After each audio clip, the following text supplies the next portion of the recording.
A man is moments from death.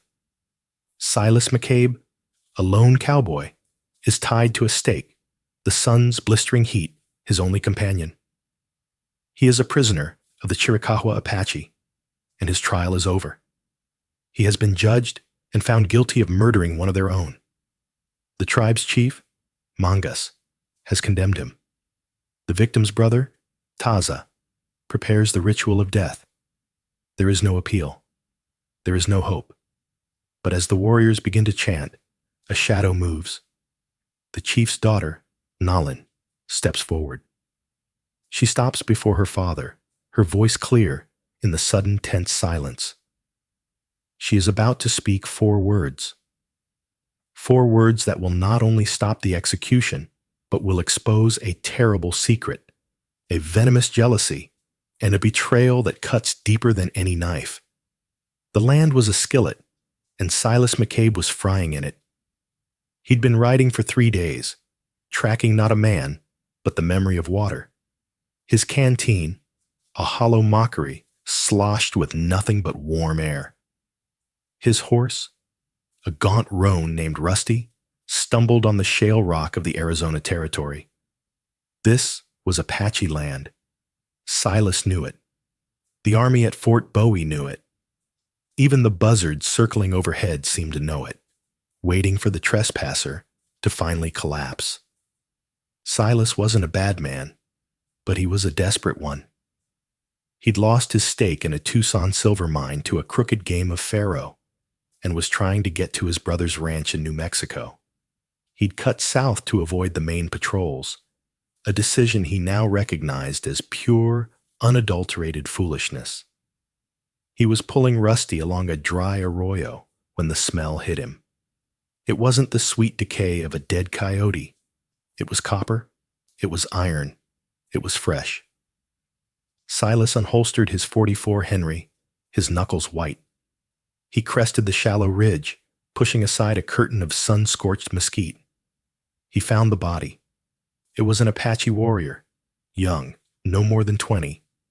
He was lying face down, a single dark stain spreading from his back. His ceremonial lance was broken beside him. But what froze Silas's blood was the arrow, a plain, wooden-shafted arrow, protruding from the dead man's throat. Yet, the wound in his back was clearly from a bullet. "Ambush," Silas whispered, his throat sandpaper. He knelt, his instincts as a tracker taking over. The ground was torn up. A struggle. The bullet killed him. The arrow was a message? A framing? He never heard them. A force like a runaway train hit him from the side. He was thrown to the ground, his face pressed into the gravel. Before he could even curse, his rifle was kicked away. A dozen hands, strong as steel clamps, grabbed his arms. He was hauled to his feet, his shoulders screaming in protest. He was surrounded. Chiricahua warriors, their faces grim, their eyes burning with a cold fire. They were not wearing war paint. They were a Getty patrol, a scouting party. Their leader, a tall, muscled warrior with a jagged scar across his chin, stepped forward. This was Taza. His eyes were not cold. They were boiling. Taza looked from Silas to the body on the ground, and a sound of pure anguish tore from his throat. "Kyle!" Taza roared. He ran to the body, cradling the dead warrior's head. "My brother! My brother!"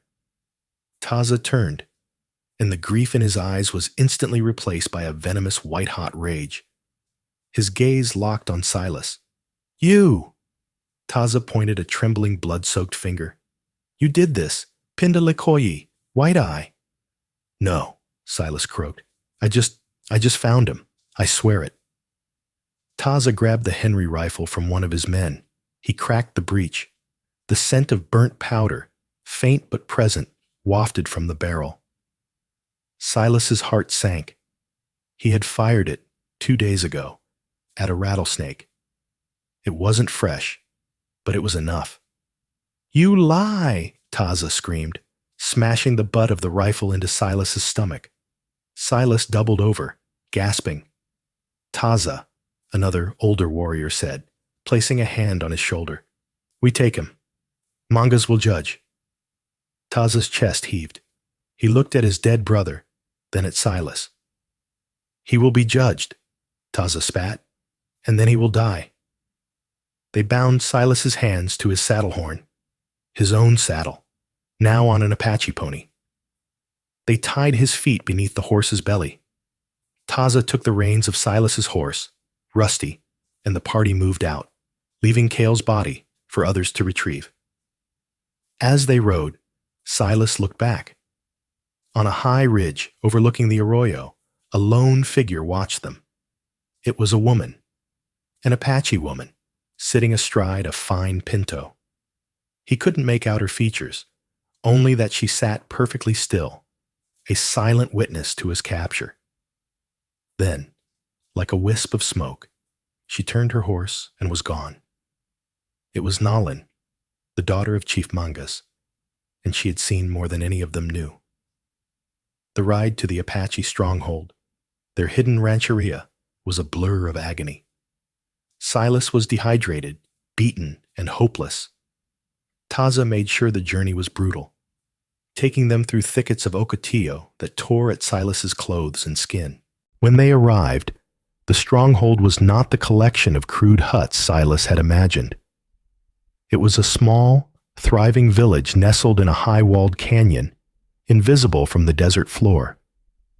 Water from a mountain spring trickled through its center, and the air smelled of corn, roasting meat, and wood smoke. He was dragged from the horse and thrown into the center of the village. Women and children gathered, their faces a mixture of curiosity, anger, and contempt. An older woman, her face a mask of grief, ran forward and spat on him. "Murderer!" she shrieked, striking him with a stew-pot ladle. The warriors pulled her back. Taza stalked to the largest wickiup, disappearing inside. Silas lay on the ground, his cheek pressed to the hard-packed dirt. He knew he was going to die here. He was a white man, found with a murdered Apache warrior, holding a recently fired rifle. There was no defense. There was only the end. The flap of the chief's wickiup opened. A man emerged, and the entire village went silent. This was Mangas. He was not a young man, but he stood as straight as a pine. His face was a map of his people's suffering and strength. He wore no great feathered headdress, only a simple beaded headband, but his authority was absolute. His eyes, dark and assessing, held a deep intelligence and an even deeper weariness. He was followed by Taza and the shaman, an ancient, rail-thin man named Doasan, whose eyes seemed to look through Silas rather than at him. "Bring him," Mangas said. His voice was a low rumble, like distant thunder. Silas was hauled to his feet and shoved before the chief. "They say you have murdered a son of the Chiricahua," Mangas said, his English surprisingly clear, learned from years of broken treaties and false negotiations. "Chief, I'm telling you, I'm innocent," Silas said, his voice hoarse. "My name is Silas McCabe. I was heading to New Mexico. I was lost. I found him like that. I swear on my mother's grave." Taza stepped forward, his face contorted. "He lies. He was found with the body. His rifle." He shoved the Henry into the dirt at Mangas's feet, was fired, and this... Taza's hand went to his own belt, and he produced Silas's leather saddlebag. He plunged his hand inside and pulled out a small, intricately beaded medicine pouch. "This belonged to my brother." Taza held it aloft. "Found in the White Eye's bag. He is not just a murderer, but a thief. A ghoul who steals from the dead." The crowd erupted. "Aye!" The cry for vengeance was universal. Silas's blood ran cold. That's not mine. It wasn't in my bag. I've never seen that before." He looked at Taza, and in that moment, He knew. The medicine pouch was small. Taza must have slipped it into the bag during the brutal ride. He was being framed. "He planted that on me," Silas yelled, lunging toward Taza. Two warriors slammed their rifle butts into Silas's back, driving him to his knees. "The evidence is clear," Taza said, his voice dropping to a somber, respectful tone as he addressed Mangas. "Kyle was my brother. He was a great warrior. He was to marry your own daughter. And this dog, shot him in the back and stole his medicine." At the mention of the chief's daughter, a stir went through the crowd. Silas saw her then, standing near the edge of the circle, partially hidden by the entrance to a wickiup. It was the woman from the ridge, Nalin. Her face was beautiful, but it was a mask of cold, unreadable grief. Her eyes met Silas's for a fraction of a second, and he saw nothing. No pity, no recognition, just a profound, hollow sadness. Mangas looked at Silas, his eyes heavy. "You have heard the accusation, Silas McCabe. You have heard the evidence. What do you say?" "I say he's lying," Silas pleaded, desperate. "Taza is framing me. That pouch, I never touched it. The shot from my rifle. It was days old. I shot a snake. Check the body. Check the bullet. My rifle is a .44 Henry repeater. The bullet in your warrior. I'd bet my life it's heavier. A Sharps maybe. Something the buffalo hunters use." Taza laughed, a harsh, ugly sound. "He stalls. He would have us cut my brother open to prove his lies? My brother's body has been desecrated enough by this animal." Dohasan, the shaman, stepped forward. He began to chant, throwing a pinch of sacred pollen into the air. He closed his eyes. The village held its breath. "The spirits cry out," Dohasan whispered. "They cry for justice. Blood has been spilled on sacred ground. The Pindalikoyi is a shadow in our canyon. The shadow must be burned away." The verdict was delivered. Mangas looked at Silas, and for a moment, Silas thought he saw a flicker of doubt in the old chief's eyes. But the pressure of the tribe, the grief of Taza, the word of the shaman, it was too much. "The judgment is passed," Mangas declared. "You are guilty, Silas McCabe. You have taken a life from the people. You will pay with your own. At sundown, you will be given to Taza, to be cleansed by fire." A roar of approval went up from the crowd.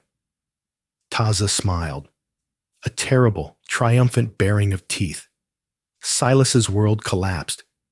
He was tied to a thick wooden stake in the center of the village.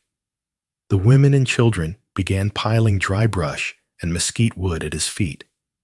They did not rush. It was a ritual. He was going to be burned alive. As the sun began to dip, painting the canyon walls in strokes of blood orange and violet, Silas looked across the village. He saw her again, Nalin. She was standing by her father's lodge, watching. Her face was no longer blank. It was a mask of pure, unadulterated torment. Nalin's mind was a storm. She stood in the shadows, her knuckles white as she gripped the post of her wickiup. She watched the preparations for the white man's execution, and every piece of brush added to the pile felt like a stone on her own chest.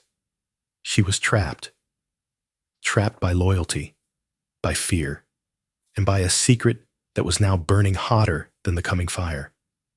It had happened 4 days ago. She had ridden out alone, against her father's wishes.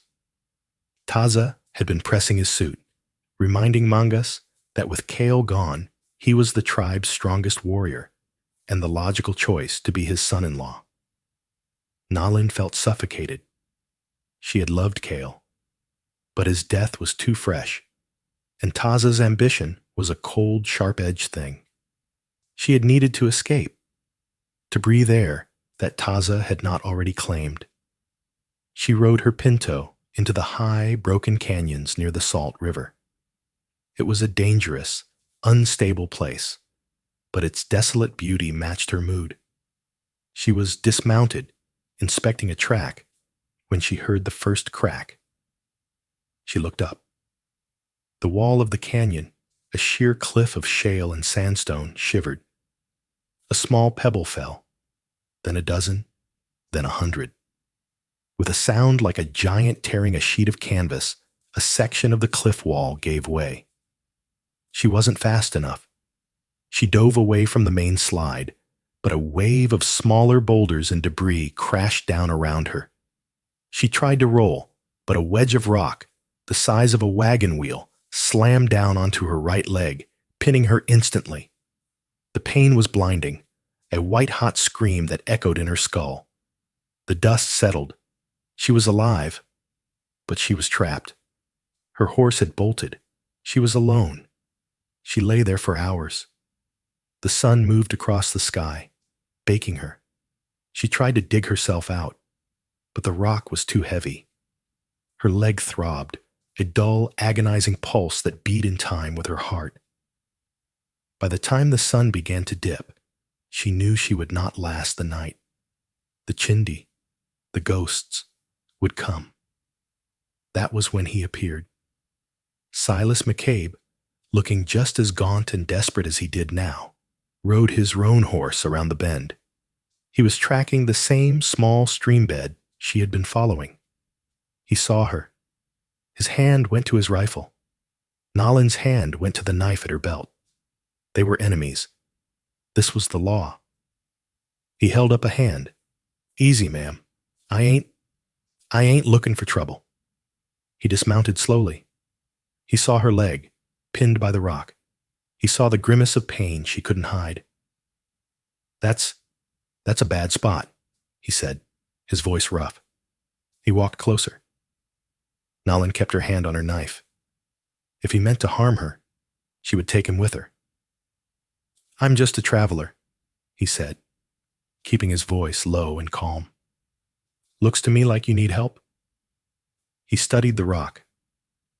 "I can't lift it, but I might be able to roll it. If you can pull your leg clear."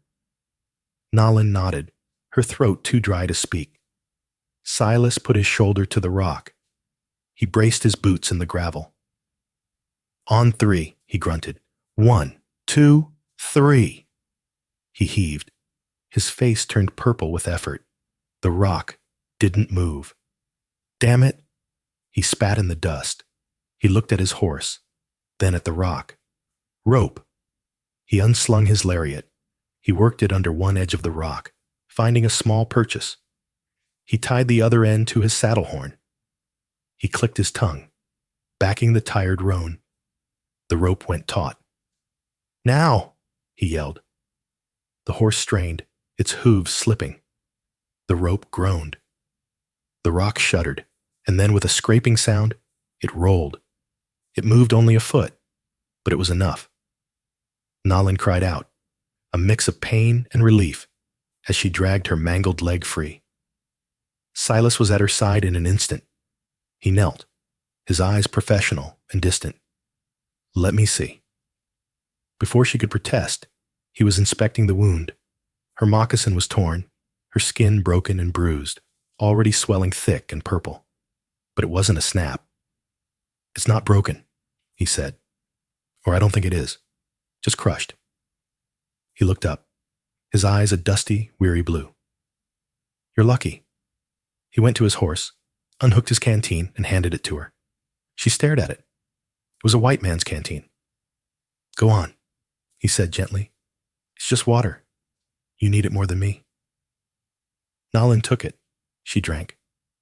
The water was warm, but it was life. She handed it back. "Keep it," he said, pushing it back. "You've got a longer walk back than I do." He stood up, coiling his rope. He didn't ask her name. He didn't ask where her village was. He didn't lecture her or threaten her. "Why?" she finally whispered, the one English word she knew. Silas McCabe paused. He looked at her, then at the vast, unforgiving canyon around them. "I reckon," he said, "being decent don't cost a man nothing. And right now, we're just two people in a whole heap of trouble." He tipped his hat, a gesture she didn't understand but recognized as polite. He mounted his roan, which looked ready to collapse. "Good luck, ma'am." And he rode away, disappearing around the bend, leaving her with his water and her life. She had told no one. To admit she'd been saved by a white man, to admit she had been alone and weak, would have been a deep shame. It would have dishonored her, and by extension, her father. Cale was dead. Taza was circling. She could not afford to look weak. And now, the man who had shown her mercy was tied to a stake, about to be burned alive for a crime she knew, with a certainty that chilled her to the bone, he had not committed. Taza's accusation was too swift. The evidence of the medicine pouch, it was too perfect. Taza knew Silas had been in the territory. How did he know? The terrible thought hit Nalin like a physical blow. Taza hadn't just found the medicine pouch on Silas. He'd had it all along, because he was the one who had taken it from Cale. She looked at Taza, who was now sharpening a long obsidian knife, testing its edge with his thumb, a look of grim pleasure on his face. She looked at her father, his face set like stone, bound by the tribe's judgment. And she looked at Silas McCabe, his head slumped in defeat, waiting for the first touch of the flame. She knew what she had to do. The sun was a sliver of molten gold, bleeding out behind the western rim of the canyon. The shadows, long and purple, stretched like grasping fingers across the village center. The air, which had been a furnace all day, was now cooling, but a new heat was rising from the foot of the stake. Silas McCabe lifted his head. The mesquite and brush were piled high, reaching his waist. His hands, bound behind the stake, were numb. His skin was raw from the ropes.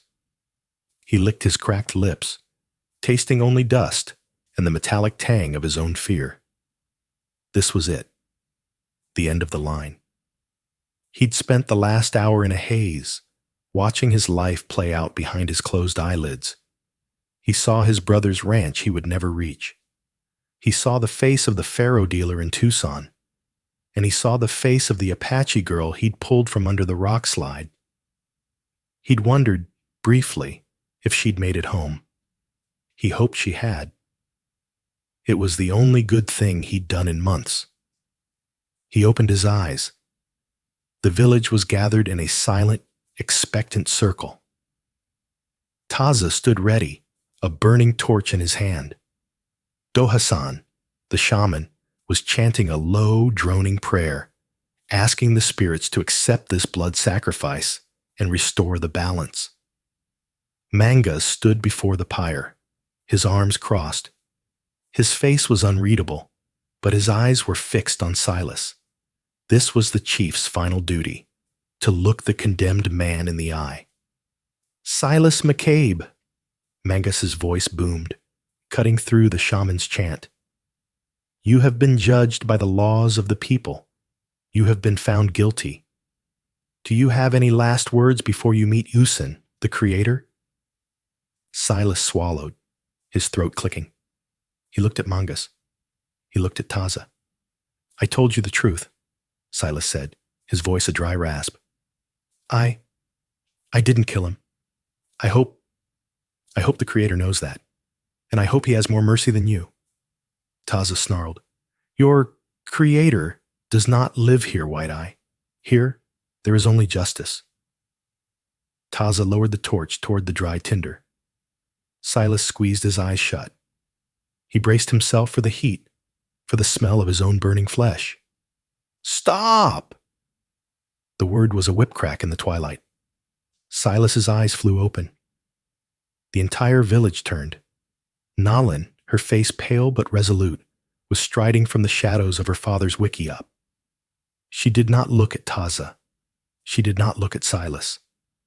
She walked directly to her father, her eyes locked on his. The silence was absolute. Even Dohassan's chant died in his throat. The only sound was the crackle of the torch in Taza's hand. "Nalin," Taza said, his voice a low, dangerous warning. "This is not your place. This is the business of men." Nalin ignored him.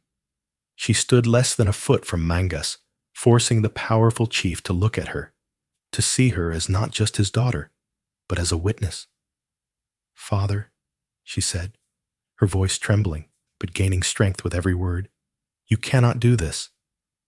"The judgment is passed, my daughter," Mangas said, his voice kind but firm. "It is finished." "It is not finished." Nalin's voice rose, ringing with a desperate certainty. "The judgment is wrong." A collective gasp went through the crowd. To question the chief's judgment, especially one sealed by the shaman, was unthinkable. Taza took a step forward, his face a mask of thunder. "She is mad with grief. Kyle was her intended. Her mind is broken. Pay her no heed, Mangas." "My mind is clear, Taza," Nalin snapped, turning on him. "Clearer than yours, I think. I know what I saw." "What did you see, child?" Mangas asked, his voice softening dangerously. "Did you see this man kill Kale?" "No," Nalin said, turning back to her father. "I saw him save me." The silence that followed was so profound, so heavy, that Silas felt he could drown in it. The torchlight flickered on faces frozen in disbelief. Mangas's eyes widened. What is this?" Nalin took a deep breath. She looked at Silas, tied to the stake, his face a mask of confusion and dawning recognition. He knew her. Then she looked back at her father, the chief of all the Chiricahua. She held his gaze, and she spoke the 4 words that changed everything. In the Apache tongue, she said, "Bi, shi, yistashchi." Then, for the benefit of all, she translated, her voice echoing in the sudden cold silence of the canyon. "He saved my life, Father." For a long moment, the only sound was the wind whispering through the canyon. The torch in Taza's hand sputtered, its flame forgotten. Mangas stared at his daughter, his mind struggling to process her words. "Saved? Your life? Explain this. Now." Nalin's words came out in a torrent. She told them everything. The ride to the Salt River Canyon, the rock slide, the boulder pinning her leg, the hours of terror and pain, and the certainty of her death. And then, she pointed a trembling finger at Silas McCabe. "He came," she declared, her voice ringing with conviction. "This man. He found me. I was weak. I was his enemy. He could have left me to die. He could have harmed me. He did not. He used his horse and his rope to free me. He saw my leg was wounded, and he gave me his water." She held up the battered metal canteen, which she had kept hidden in her wickiup. "He gave me his last water and rode away, asking for nothing. This is not the act of a murderer. This is the act of an honorable man." Silas watched, stunned. The Apache girl, the chief's daughter? It was impossible. "She lies," Taza roared, finally finding his voice. He threw the torch to the ground, where it smoldered in the dirt. "The White Eye has poisoned her mind. He is a sorcerer. He has put a spell on her." "I am not spelled." "Taza," Nalin shot back, her grief replaced by a fiery righteousness. "I am telling the truth. Is this," she held the canteen aloft, "a spell? Is this the mark of a killer?" Mangas raised his hand. The motion was small, but it stopped Taza's next outburst. The chief walked slowly toward Silas, peering at him in the dimming light. His eyes were no longer weary. They were sharp, analytical. "Is this true, Silas McCabe?" Mangas asked. "You found my daughter in the high canyon?" "Yes, sir, Chief," Silas stammered. by the Salt River. Her leg was pinned. I rolled the rock, gave her my canteen. I didn't know who she was. I couldn't leave her. Mongus nodded slowly. The story fit. The details were too specific to be a lie. He turned back to his daughter. This changes things.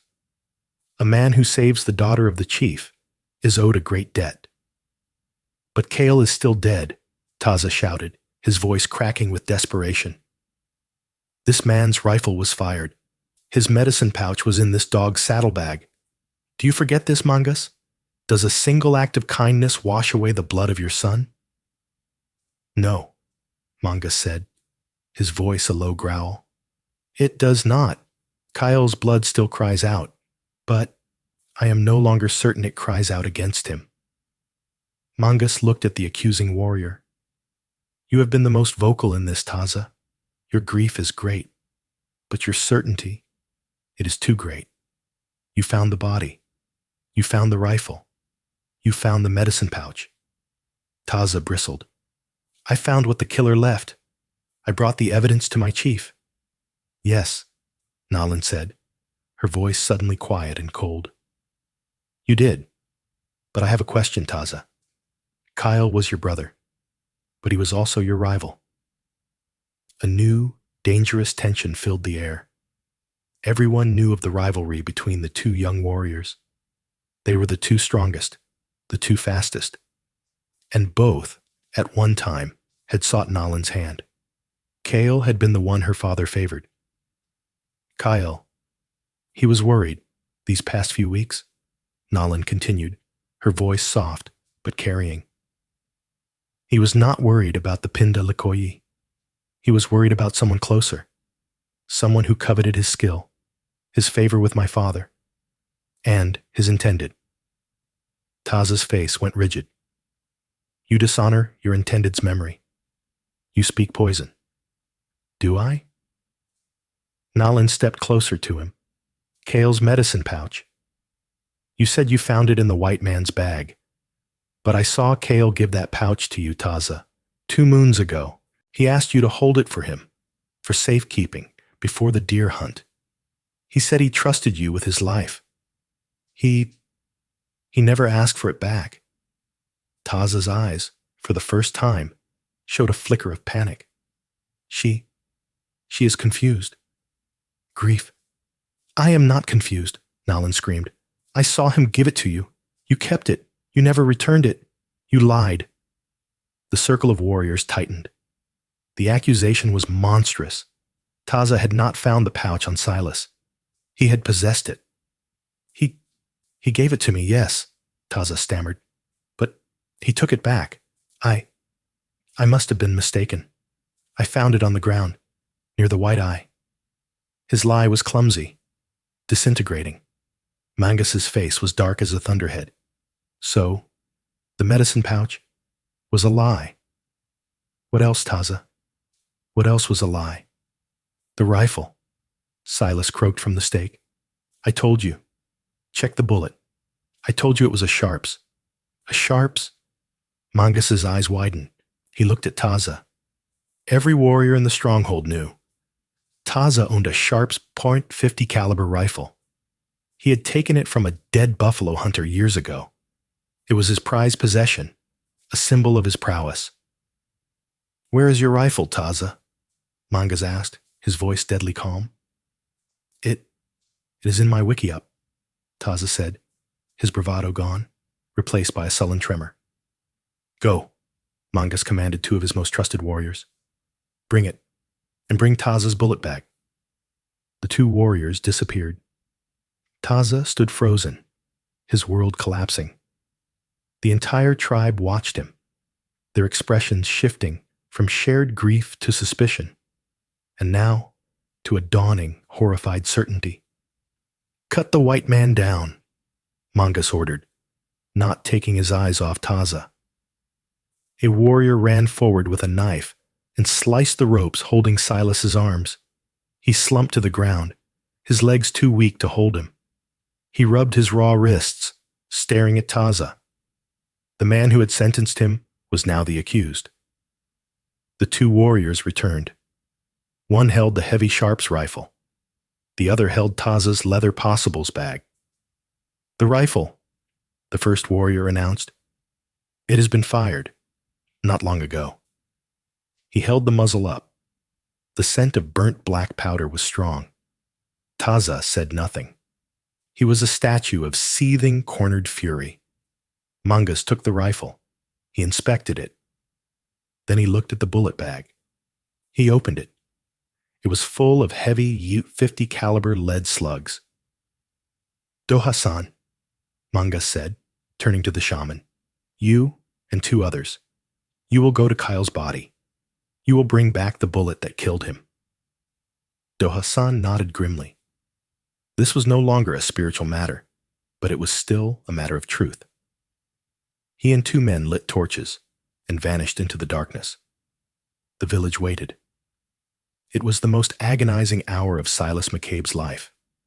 He was no longer a prisoner, but he was not free. He sat on the ground, Nalan standing a few feet away, her father beside her. Taza stood opposite them, guarded by two warriors with lances. The rest of the tribe sat in a wide, silent circle. The pyre at Silas's back was a cold, dark monument to a judgment that had almost been a terrible mistake. After an eternity, the torches reappeared. Do-Hassan walked into the circle, his face grim. He held something in his palm. He walked to Mangas and opened his hand. In his palm lay a flattened, mushroomed piece of lead. It was massive. "It is a sharp's bullet," Do-Hassan confirmed. "It was lodged in his spine. It is the bullet of Taza." A wail of pure despair went up from the women. Kale's mother collapsed. It wasn't a white man. It was one of their own. A brother had killed a brother. Taza's face, which had been a mask of denial, finally broke. It shattered into a snarl of pure hatred. "He took everything from me," Taza screamed, his eyes wild, his gaze fixing on Nalan. "Kyle was always the favorite. He was faster. He was celebrated. He was given the honor of her hand. I am the stronger warrior. I should have led the war parties. I should have been your son, Mangas." His eyes darted to Silas. "And then, I see him. A Pinda Likoyi dog. He stumbles right to the body. It was a sign from Usin, a way to cleanse my path. I would kill Kyle, blame the white man, and the tribe would rally behind me, the grieving brother. I would have Nalan. I would have the honor. I would lead the war against the whites." It was a full confession, spat out in a torrent of jealousy and rage. He had murdered his brother, not just for a woman, but for power. He had intended to use the murder to incite a war. "You have murdered your own blood," Mangas whispered, his voice choked with disgust. "You have lied to your chief. You have defiled our justice. You have tried to lead the people into a needless war. You are not Apache. You are nothing." The condemnation was absolute. Taza, seeing the faces of his people turn from him in horror, knew he was finished. His life was over, but he would not go alone. With a roar, he broke free. He was faster than his guards. He didn't run for a horse. He ran for Nalan. He grabbed her, pulling her against his chest and pressing the razor-sharp obsidian knife to her throat. "No one moves," he shrieked, his eyes rolling. "No one follows. I will walk out of this canyon, and she will be my shield. If I hear one arrow, she dies." The warriors froze. Mangas's face was a mask of terror. His daughter, his only child. Silas, who had been sitting, forgotten, on the ground, saw his chance. Taza was focused on the warriors. He was dragging Nalan backward, his eyes darting left and right. He was not looking at the ground. He was not looking at the dead man. As Taza dragged Nalan past the cold pyre, Silas moved. He didn't get up. He lunged, low and fast, from the ground. He tackled Taza at the knees. The impact was brutal. Taza screamed as his legs were cut out from under him. He fell backward, pulling Nalan with him, but his grip on the knife loosened for a fraction of a second. It was all Nalan needed. She slammed her elbow into his face and rolled away.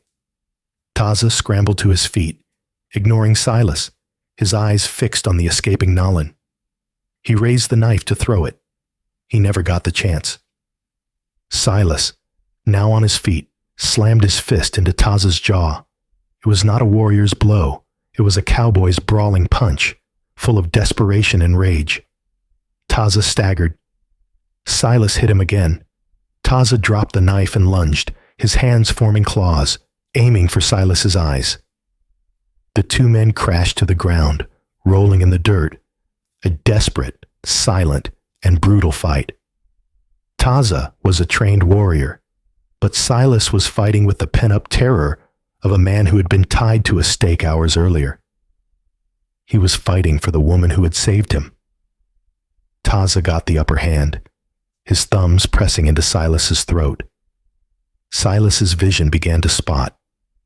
Just as he felt his consciousness slipping, a shadow fell over them. Mangas. The chief grabbed Taza by the hair and yanked him off Silas. He threw him to the ground like a sack of garbage.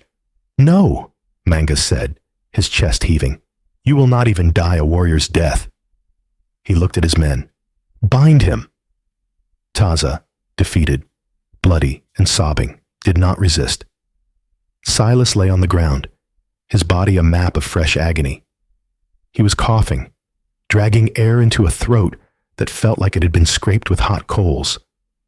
The world was a spinning, torch-lit blur. The adrenaline from the fight with Taza was draining away, leaving behind a profound, bone-deep exhaustion and the lingering phantom terror of the unlit pyre at his back.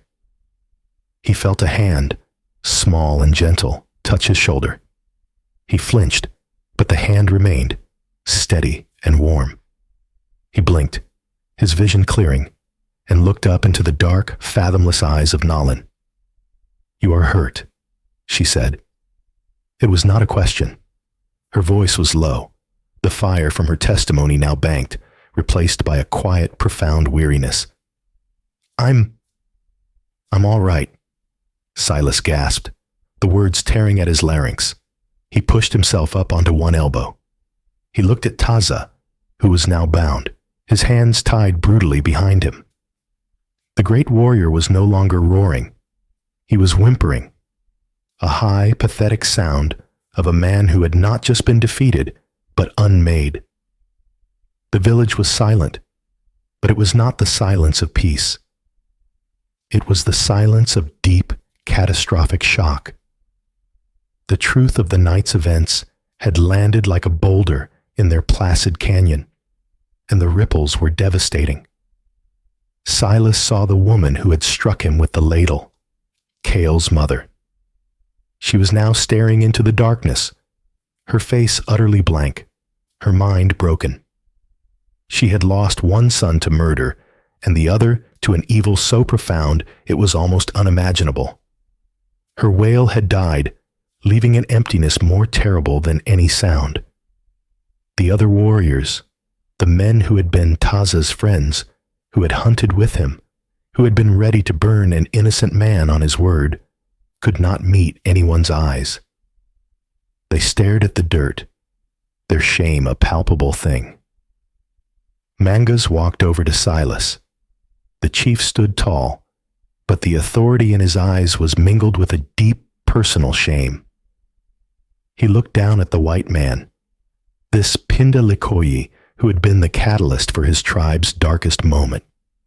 "You were judged," Mangas said, his voice a low rumble. "You were found guilty. My judgment was wrong." He struck his own chest with a closed fist, a gesture of self-recrimination. It was poisoned by a lie from one I trusted as a son. Silas, with Nalan's help, slowly, painfully, pulled himself to his feet. He stood, bruised and unsteady, before the chief. "You only knew what he told you," Silas said, his voice a rasp. He fooled everyone. A chief should not be fooled. Mangus's voice suddenly boomed, not in anger, but in pained authority. A chief must see the heart. I looked at you, Silas McCabe, and I saw only what I was expected to see. An enemy, a trespasser, a killer. He turned, and his gaze fell on Taza. The hardness that returned to his face was absolute. It was the cold, final face of judgment. You, Mangus said, his voice dropping to a terrifying calm. He walked to the bound warrior. You are not Chiricahua. The people have no blood for you. You have murdered your own brother. You have lied to your chief and your tribe. You have defiled our justice. You have tried to lead us into a war for your own vanity. Taza looked up, his eyes pleading. Mangus, father. Do not call me father, Mangus roared, and Taza visibly shrank. You have no father. You have no mother. You have no people. You have no name. Mangus gestured to the two warriors who had guarded Taza. Bring his rifle. One of them ran to Taza's wickiup and returned with the prized Sharps 50 caliber rifle. It was the symbol of Taza's prowess, the very weapon that had sealed his guilt. Mangus took the heavy rifle. He looked at Taza, then at the rifle. With a grunt of pure disgust, he raised it high over his head and brought it down with all his strength onto a large granite boulder. The stock splintered, the metal barrel bending with a sickening clang. He did it again, and again, until the weapon was a ruined, unrecognizable piece of wood and steel. He threw the wreckage at Taza's feet. This was your honor, Mangus spat, and this is your fate. He turned to the tribe. From this night, the name of the one who was Taza will not be spoken. His wickiup will be burned, his possessions given to the fire. He is a ghost. He is Chindi. We will not see him. We will not hear him. The chief turned back to the guards. Take him. Walk him 3 days' journey, to the edge of the Malpais, the Badlands. Leave him with no food, no water, no knife. Taza finally broke. No, no, please, kill me now. It is a cleaner death, he shrieked. Death is a mercy, Mangus said, his voice like ice. It is for warriors. It is for men. You are neither. Your fate is now with the desert and the buzzards. They will be your only tribe. Taza, screaming and begging, was dragged away into the darkness. His cries echoed off the canyon walls, and then finally were gone. The silence he left behind was heavy, but it was clean.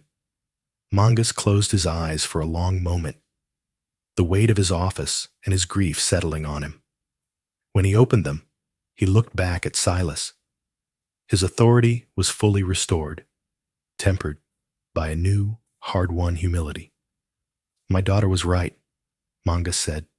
A debt is owed. He gestured to two women, the same ones who had been piling brush at the pyre. See to his wounds. Give him water and food. The women approached Silas cautiously. He instinctively recoiled, but their eyes, which had held contempt, now held a fearful respect. They gently cleaned the rope burns on his wrists and the bruises on his face. They gave him a dipper of cool water, which he drank gratefully. An hour later, Silas was ready to leave. His horse, Rusty, had been brought to him. The roan had been fed well, and his coat was brushed. Silas's saddlebags were on the saddle, his Henry rifle cleaned and resting in its scabbard. They had not just returned his gear.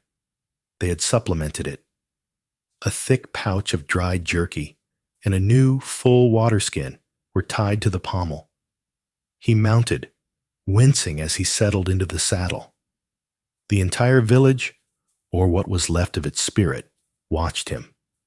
He was a Pindalikoyi, a white eye, but he was also the man who had been vindicated by the truth. He was a symbol of their terrible, near-fatal mistake. He rode to the entrance of the rancheria. Mongus was waiting for him, standing as straight as the stone pillars of the canyon. "You are welcome at my fire, Silas McCabe," the old chief said, placing a hand on Rusty's neck. "But I do not think you will ever return to share it." I reckon not, Chief," Silas said, his voice still a rasp, but stronger. "My road, it lies east, but I won't forget what I saw here, the good and the bad." "That is all any man can ask," Mongus said. He looked at Silas, his eyes filled with a complex, ancient sadness. "I looked at you and saw an enemy. You looked at my daughter, pinned under a rock, and you saw a human being. I will remember that." Mongus nodded, a gesture of finality. "Go in peace."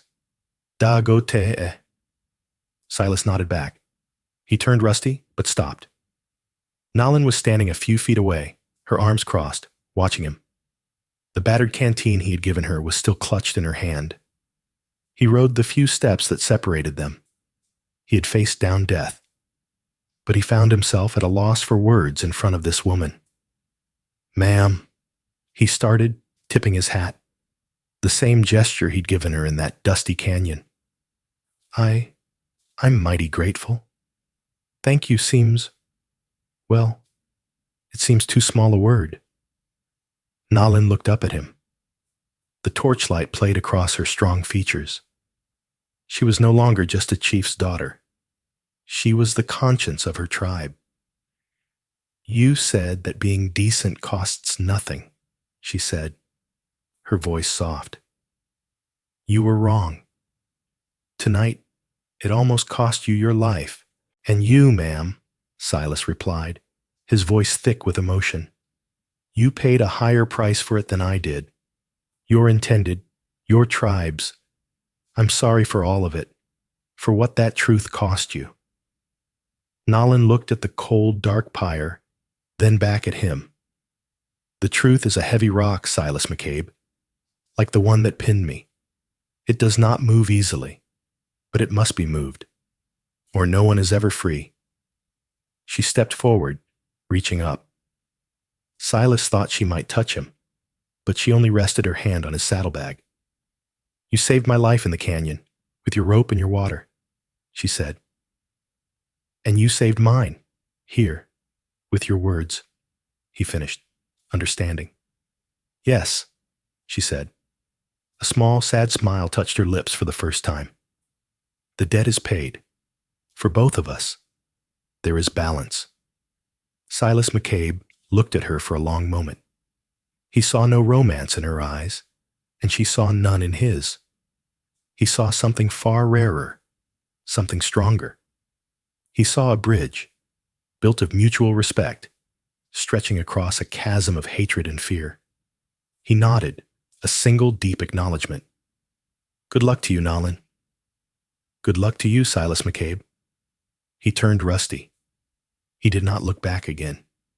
He kicked the horse into a slow walk, riding out of the hidden canyon, away from the smoke and the judgment. He rode into the vast, cold, and silent desert, leaving the Apache territory behind. He had entered it a desperate man, a trespasser. He left it a man who had seen the true meaning of justice and the terrible, terrible price of a lie. He was a different man, riding a different trail, under the same unchanging stars. Silas McCabe rode out of that canyon a free man, but he was no longer the same. He carried the weight of a life saved and the knowledge of a life taken by a brother's jealousy. The Apache of the Chiricahua Mountains watched him go, their own justice served, their wounds internal, but their honor intact. This story isn't just about a cowboy and an Apache tribe. It's about the line between vengeance and justice, and how the truth, no matter how painful, is the only thing that can set us free. It reminds us that behind every enemy, there is a human, and that true courage isn't always about the fight. Sometimes it's about being the one voice, like Nolan's, willing to speak 4 simple words of truth, even when the world is screaming for a lie. If you were moved by Silas and Nolan's story, make sure to like this video and share it with someone who loves a true story of the Old West. And don't forget to subscribe and hit that bell so you never miss another tale from our history's hidden pages.